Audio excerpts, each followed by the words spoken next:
Founder of Earthrise, a digital media platform and creative studio dedicated to communicating the climate crisis through telling stories that matter.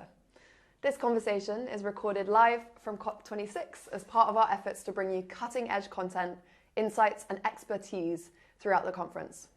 You're going to be giving the expertise and not me. Today, I am delighted to be joined by Michael Sheldrick, co-founder and Chief Policy and Government Relations Officer at Global Citizen. Michael oversees Global Citizen's international advocacy campaigns, including those in support of climate mitigation and adaptation efforts. That was really wordy and I can't believe I didn't mess that up. Welcome to Conduit Studio, Michael. Thanks for having me. You have worked with the likes of Beyonce. We had to massively shorten your bio. You've written for millions of newspapers and you're a very busy man. So tell me first about Global Citizen and what brought you to working for them. Yeah, well, I was a student activist about 10 to 12 years ago in Australia, and we spent most of our time trying to raise funds, to build a few schools. We did charity quiz nights, we did barbecues, all of these sorts of things to raise some funds. Successfully? Well, kind of successfully. I mean, we raised enough. We were part of this youth NGO to build several schools in Papua New Guinea and East Timor, across the Pacific.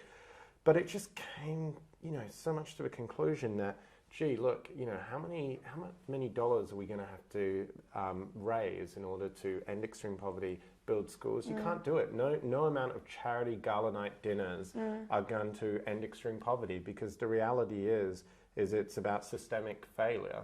And it's about our businesses, our governments, and the failure for them to respond. And when you look at the biggest systemic failures around the world, climate change being one of the core examples, it takes movements in order to change that. And so our model of Global Citizen, at our core, we say the citizen is the agent of change, but our modus operandi, we often say, is this idea of pop meets policy. So it's like, how do we use popular culture to mainstream these issues and give people, a platform to take action? So, we're after people's voice, whether it's emailing your CEO and saying, hey, look, my company should be getting on board the race to zero, whether it's emailing your local member of Congress, your local parliamentarian. So we started this in Australia. And of course, I had no intention of ever traveling around the world. I thought, I'd stay in Australia. This was a side hustle. And here we are, more than 10 years later, working with some amazing partners around the world. We're most well known for our Global Citizen Festival in New York. And next year will be our 10th one. And here we are, now at COP26. And I remember, being a young activist in Australia back in Copenhagen. So it's sort of surreal for me to be here at my first ever COP. But that's how we got started at Global Citizen, and that's what brought me here. I think what's so brilliant about Global Citizen is that you empower people to take action. You mentioned there, write to your MP, but also come to this concert that's harness creativity and popular culture. Why do you think we haven't tackled the issue of climate change specifically so well? Because I definitely think that people feel the opposite of empowered. They feel powerless, and although we are aware that we live in broken systems, people don't think there's an alternative. Is there an alternative, and why haven't we achieved that alternative yet? Well, two themes, and it's interesting. This is even reinforced to me being at this conference. The first day, I got here, I lined up for my blue pass, and how long was your queue?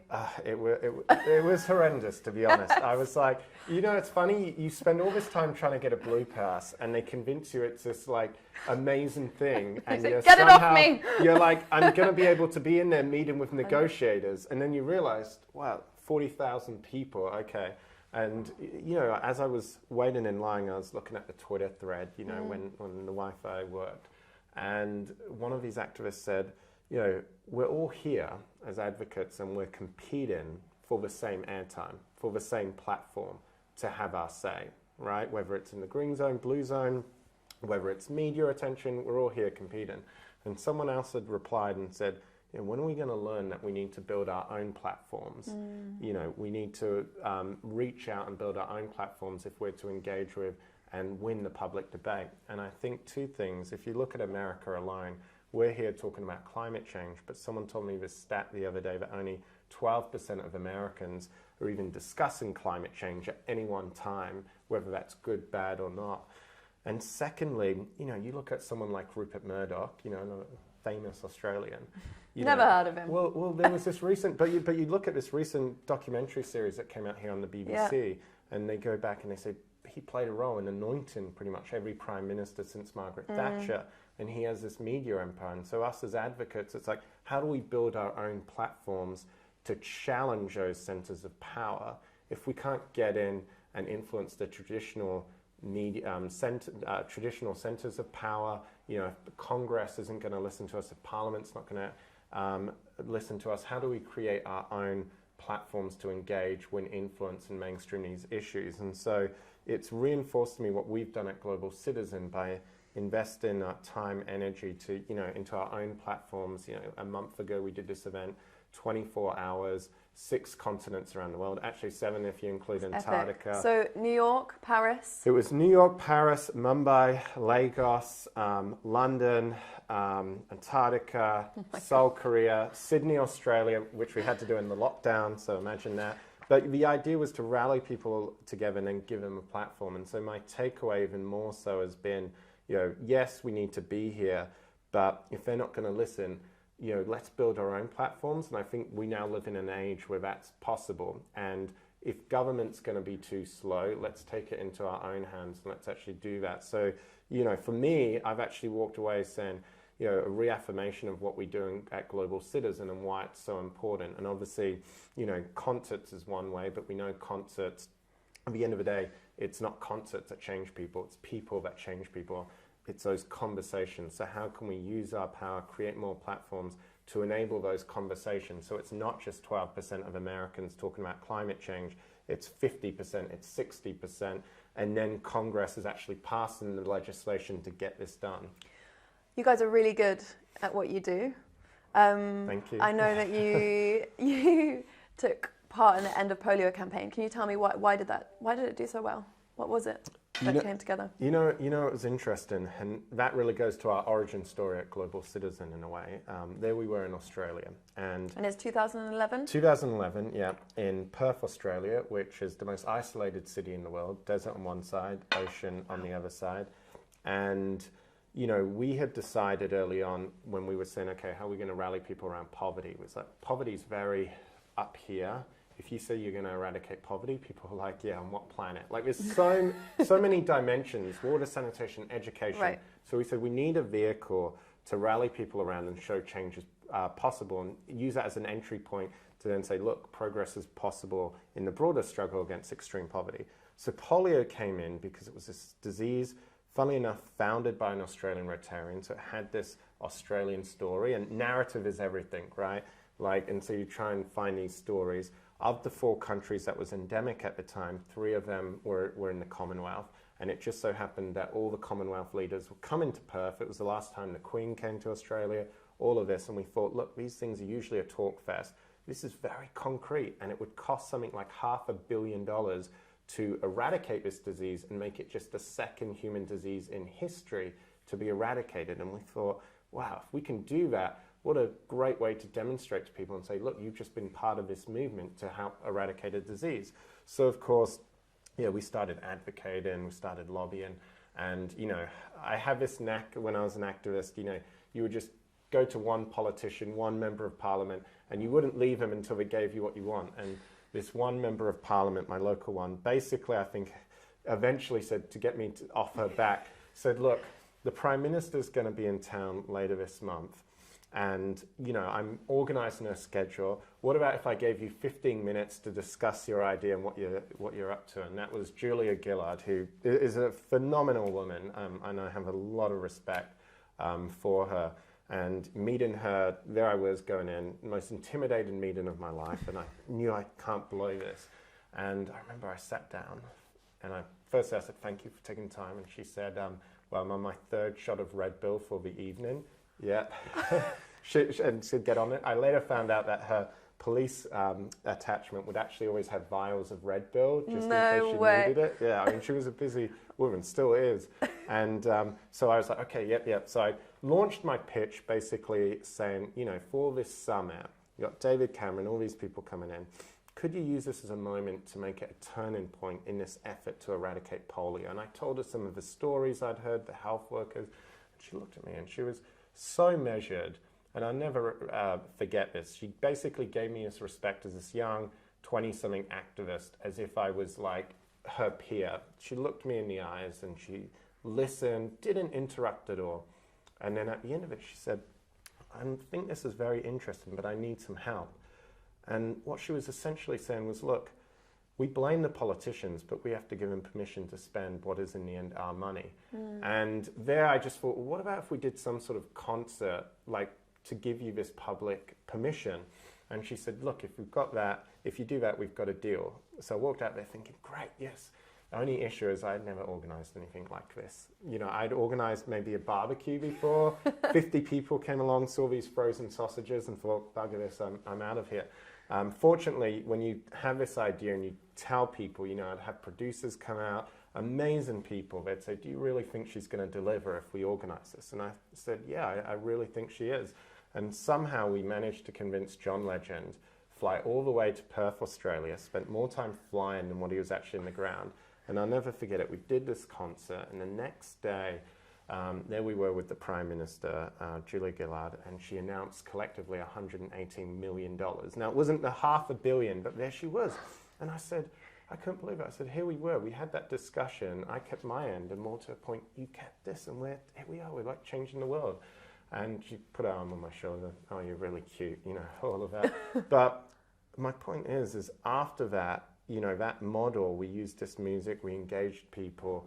People were then interested in that. And we had people saying to us, how did you engage mostly young people on a disease which has been long eradicated in your country, like it was eradicated almost 20 years before I was born, to get interested? And that's where this idea of using popular culture came in. And literally 9 months later, we found ourselves on the Great Lawn of Central Park for what was the first Global Citizen Festival. So, yeah, polio, I always have an attachment to that. We're down to 2 countries now, Pakistan and Afghanistan.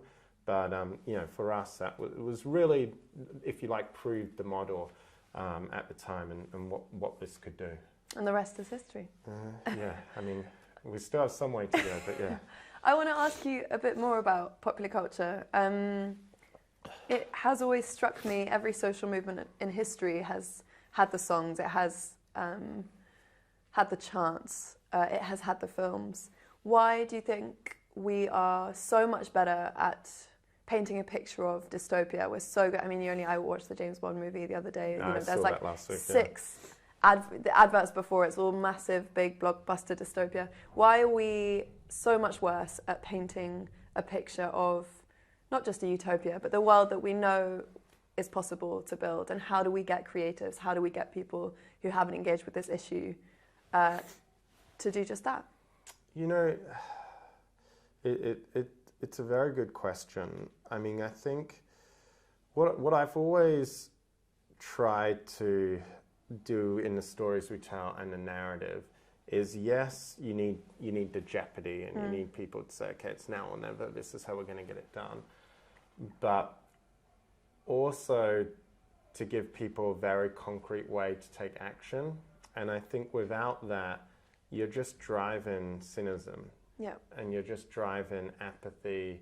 And the last thing you want to do is actually encourage indifference by convincing people, you know, if we just throw up our hands, there's nothing we can do if we do this. And so that feedback loop of showing progress that's possible and giving people a concrete way to take action. And, you know, I look at, you know, something like this summit and I'm like, you know, okay, clearly our governments aren't listening to us. I mean, they're making some actions, but they're not moving fast enough. And so as I walk away here, I'm like, what can we do? Is it getting people to go directly to their companies? Is it getting people to get their companies to all set ambitious targets? Like, do we have to jump ahead of governments? But that's the questions I always ask myself is, you know, through the stories we tell, where can we pivot and actually redirect people to say, okay, let's do something meaningful right now? You know, last year we did our One World Together at Home concert with Lady Gaga, and we organized it, you know, during the peak of the initial lockdown back in April or May. And people were afraid. And I was in New York. I actually had COVID at that point. I was probably one of the first million in the world to get COVID, at least tested or whatever. And people were afraid to take part? People were just afraid. Like even our own team, there was like this general sense of paralysis that was setting in. And so what we sought to do by telling the story of Lady Gaga, and she had this idea, let's do it as a love letter to the health workers around the world. All of a sudden it gave people back some kind of agency, and it was a shared story, and we got people donating to the WHO, we got people out there, but it was like, suddenly it was like it gave us all an opportunity to focus, even though that was a very dark time, and still is in many respects. And, you know, we were talking about vaccine equity even at that point. So, yeah, I don't know if that answers your question, but I think for me, it's like, I'm always like, where do we pivot and harness? Like, you know, it's okay, COP is a failure, but where to from here, you know? Is that how you feel, COP's a failure? I mean, we're here at COP, it's a few days in, there are a few days left. I'm getting a sense that it's not going all too well. How are you feeling? What have you learned this week? And how do we, if it is a disappointment, pick ourselves up and dust ourselves off at the end? You know, I think, firstly, I would say it's often hard to know because... It's my first COP, so I have no idea how this stuff happens. Well, actually, I have people on the other side of the planet giving me updates because sometimes you feel like you're walking around in these big summits and they're not telling the negotiations, not showing what's going on. So you sort of feel like you're running around like a headless chicken in a big maze trying to get updates. I'm glad I'm not the only one. Yeah, well, look, I mean, I think from my end is I ultimately care about, you know, the end of extreme poverty, and climate change is the biggest threat to that.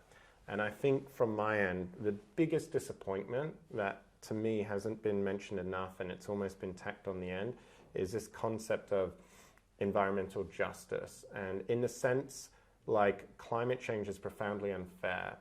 And when developed countries talk about unfairness and what does it mean to have a just transition, you know, they're often talking about, you know, employees, and it's legitimate, but, you know, employees in coal mines or factories, you know, working for fossil fuel companies. What do you do with those employees if they lose their jobs? How do you retool them? But there is an element, like, you look at two strands. One is my last trip before the pandemic was to Sierra Leone with Idris and Sabrina Alba, actually. And we went to these communities of farmers, and they were telling us that, look, our crop yields, rice, whatever we're growing, has dropped dramatically because we have unpredictable rainfall coming in. And we don't have the tools to even predict, you know, now when rain patterns with our crops, and this is now having an impact on our food supplies, on hunger. So you're like, okay, these are the communities on the front lines of climate change. And the second thing is just like, when you actually look at the pollution itself from fossil fuels itself, it's profoundly unfair. You know, I drove through Louisiana at the start of this year, and there's this strip along the Mississippi, you know, primarily communities of color, and the cancer rate there is several times higher than the rest of the country because they're all next to these big oil refineries as well. Yeah. And so it's within... Which activists might call environmental racism. Yeah, they exactly would, and I think it's right to say that. And I think when you look at these two sort of pillars, the impacts of climate change, and then the impacts very clearly, like it's there in front of us. It's not abstract at all in these communities. You know, what do you do about it? And, you know, I think my biggest criticism coming in here is there seems to be this expectation that developing communities, having now found themselves in a period where they are not allowed to develop as developed countries developed, right? And it's the climate change that they caused which is causing them the problem. They're somehow expected to come here and make these net zero commitments. They're somehow expected to come here and talk about how they're making a transition to clean energy. And it's like, to me, that is profoundly unfair when developed countries haven't kept their promises. They said 10 years ago that they would give them $100 billion a year. They haven't done that. And now they're just expected to say, look, we all have to get on this bandwagon. We all have to commit to net zero.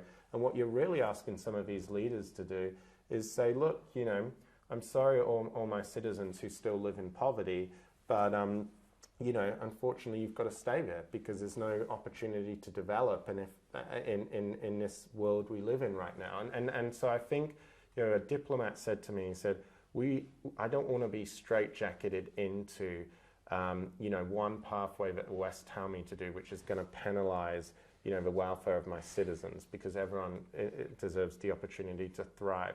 And so I think, from my end, that's the biggest failure of this and what it means. And I don't think we've handled this in a way that meets the aspirations of citizens. And so from my point of view, I would like, this bigger discussion on what does it mean to have this just transition. It's such a vague term. And the biggest thing developed countries could do is actually deliver on their promises. Like, $100 billion is not a lot to ask for. And yet I hate it when I hear these people the last few days saying, money isn't an issue. All of these trillions are happy to move. And it's like, it's just so tone deaf, because you've got people saying, well, where is the money? You haven't made your promises already. That moral conundrum of the developing nations being told now they can't enjoy the same privileges than the global north seems deeply unfair. You're talking about climate financing. Yeah. How should the money be spent? I mean, ideally what we've been asking for is, we're saying, look, this 100 billion, which you shouldn't have to wait until 2023, it should be available now, right? 50% should go to mitigation, right? Help countries, start to make this transition to clean energy. And look, there are some good signs. Billions was given to South Africa to help it weave itself off coal onto cleaner energy. But then the other 50% needs to go to adaptation. And this is a question, people don't like to talk about adaptation, but the reality is climate change is happening. And I do think, and I commend actually the Scottish government for putting it on the agenda, you're going to hear a lot more about this notion of loss and damages, right? I'm hearing this a lot. So tell me, what do we mean by adaptation, and what is loss and damage?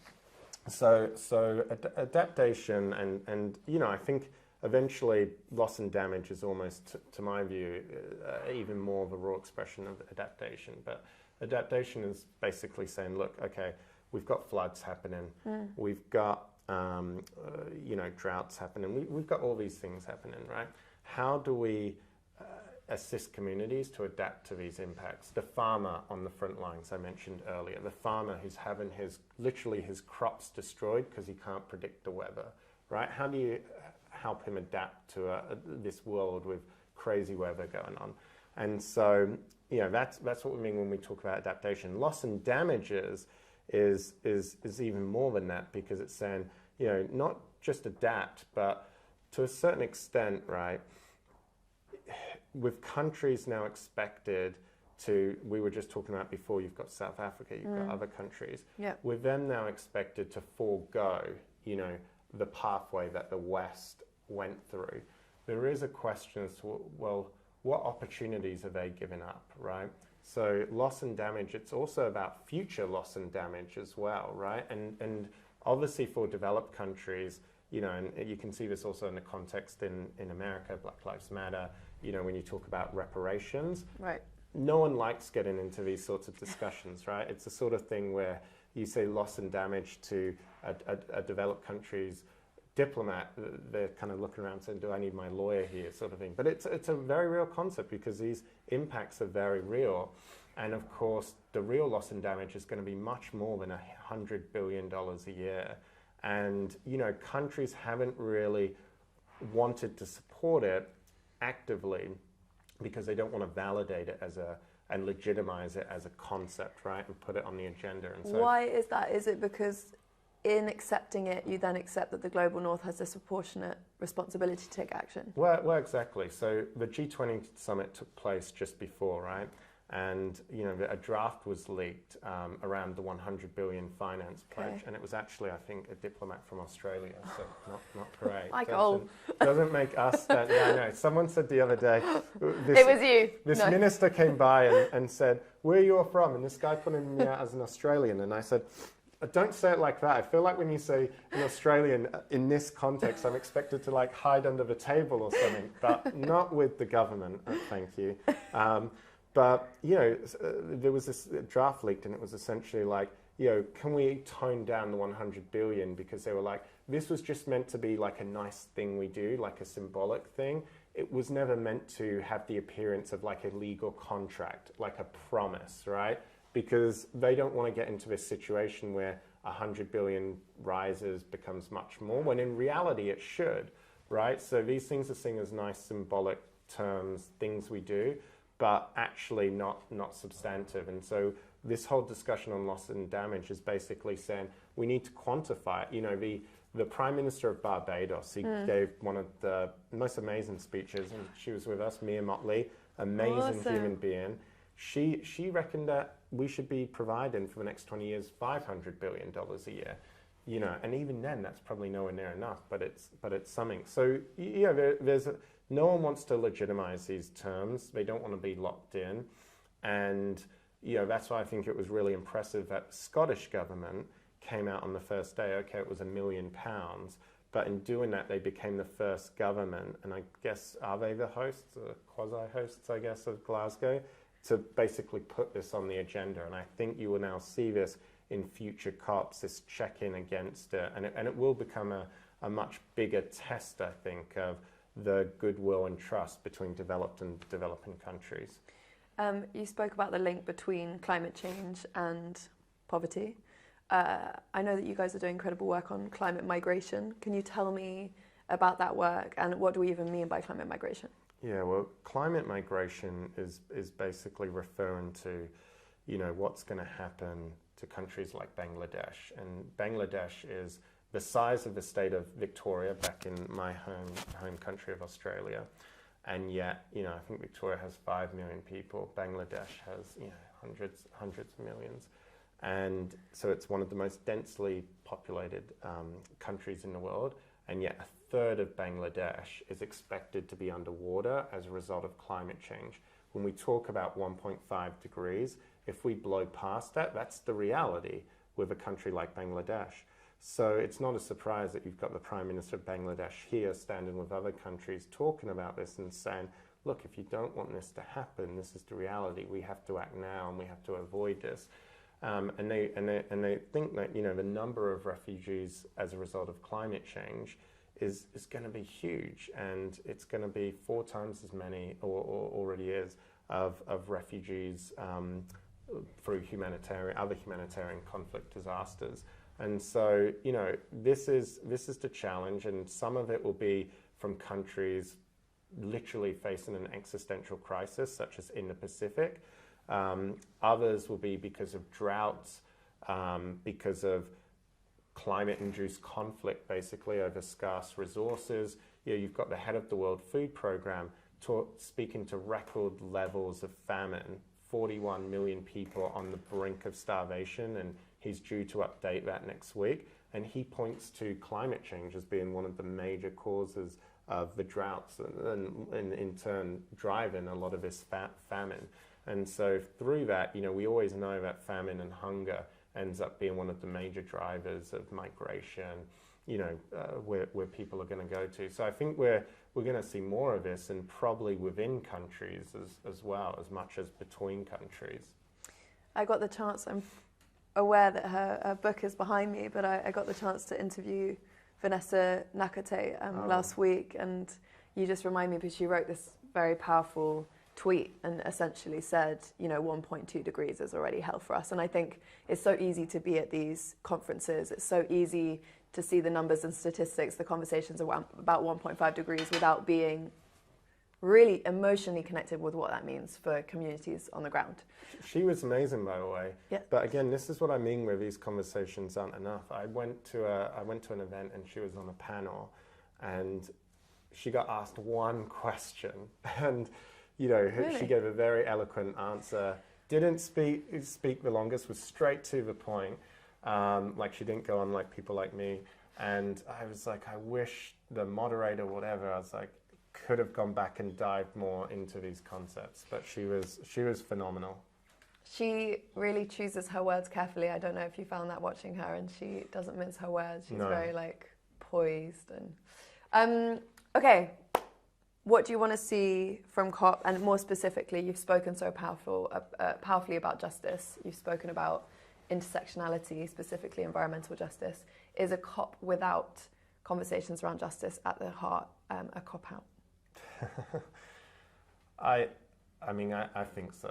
And I think it's telling that we are having this discussion in Glasgow, one of the major industrial cities of the British Empire, right, which drove through the various trades, drove a lot of the legacy of colonialism. Of course. And I wonder if we don't get this right, if the race to zero, the race to net zero, my fear is we may, because we have to, we may speed along action on climate change, but we may, in doing so, leave behind a new ecological colonialism in our wake. And you look at a continent like Africa, which is responsible for less than 4% of global emissions, and it is not fair to treat them the same, like for like, and expect them to come here and make these lofty pledges without putting money and support on the table. And there has been some of that, but there needs to be a lot more, and there needs to be a lot more conversation. And I heard this statement the other day by Sadiq Khan, and he said, the 19th century was the age of empire, the 20th century was the age of the nation state, and the 21st century, and he was a bit biased because he's a mayor, is the age of cities and mayors. And I actually wonder if that's right. I actually wonder if it's more broader, the activist or non-state actors more broadly, because, as we were talking about Vanessa, I think these are the voices which is going to hold us accountable. And the good news is we can actually develop platforms for these voices to be heard, and leaders can't hide from them. And I've always said accountability is key to delivery. And I think if we come here and the civic space isn't there, then we need to be creating our own civic space and defending that. Like, it is honestly shocking. I got this brief going into this week that's given to activists around the world coming here. And me going from the US to the UK, it's like, okay, I don't think about these things. And literally, they're told to wipe their phone, remove all contacts, because if you're going through a security checkpoint, information on it can be used and you can be prosecuted for what you have to say. And so I think this could really be the age of the advocate, and I think that's what's going to get us through and address climate change. If we as advocates, we might have our disagreements with one another. Is nature-based solutions what we should be focused on? Should it be absolute emissions? Should it be loss and damages? But we all have to defend that space together. Okay, so it's the age of the activism, it's the age of the advocate, or so we hope. So to people who are listening to this conversation who aren't physically at COP, what can they do, and how can they engage with the work of Global Citizen moving forward? So I think one thing you can do is write up a list of people, 5 people, and make it can be anyone from family, friends, your boss, and say, I'm going to have a chat to them about climate change, but I'm not going to have just a one-way dialogue. I'm going to try and actually break through and make them understand why this is important by connecting on values. And I think there's this amazing book that I recommend everyone to read by Professor Catherine Hayhoe. I don't know if you interviewed her. She was around. She's an amazing woman. She lives in Texas. She's from Canada originally. She wrote this book called Saving Us. And in it, she talks about, like, start the conversation at a place of values, why this is important, and then try and connect it to that person's values and see how you go. Because I do think it's those conversations that's going to ultimately restore trust. People have lost trust in governments, they've lost trust in institutions, but not in their friends. So I would recommend, reading that book, having those conversations, take one person from each walk of life, and then actually test yourself, what was the impact of that? Because that's the only way, again, coming back to America, 12% of people talking about climate change. That's what we need to increase. And for us at Global Citizen, that's what we've really tried to do at scale, is how we foster those conversations. Thank you so much for your time. Thank you for being here. I hope you survive coming days, and let's hope for a positive outcome, wherever that may be. Well, thank you. Thanks for having me, Alice. Thank you so much for joining us in this conversation. Don't forget to keep an eye on the Conduit social channels for upcoming content from COP26 here in Glasgow. For more information on the Conduit and our community of changemakers, please visit theconduit.com. Thank you guys so much for joining us.